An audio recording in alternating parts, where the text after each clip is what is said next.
Дуслар, менә бу агач кисәге белән киләсе иттем әле бүген. Кайберләрегез бала вакытта мондый музыка уйнкыралы үзегез дә ясый торган булгансыздыр. Аны язын һәм җәй башларында бармак калынлыгындагы тал ботагыннан, дөресрәге яшь тал ботагы кайрысыннан ясыйлар. Шуңа күрә дә исеме тал сыбызгы дип атала да инде. Ясар өчен ботакны кисеп, агач үзәгеннән төртеп, яисә кыздырылган тимер кисәге белән яндырып алганнан соң башын һава өрерлек итеп кыйыклап кисәләр.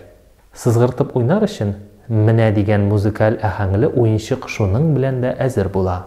Тал сыбызгының тавышы таш сыбызгыдан шактый аерыла.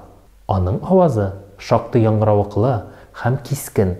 Тавышның шундый булуына бәйле күрәсең, элек әбиләр тал сыбызгыда әледән-әле сызгыртып уйнарга яраткан оныткычыкларның сызгырма, җил чыгарырсың дип тирги торган булганнар. Тал сыбызгы үзенең ясалышы, гадилеге һәм ясар өчен Шималның һәр татар авылында үсүенә бәйле иң киң таралыш тапкан уен коралларыннан исәпләнә.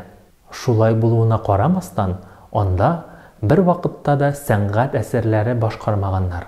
Аның халык яшәешендәге төп роле кызыклы тавыш чыгарып, балаларның күңелен ачу булган.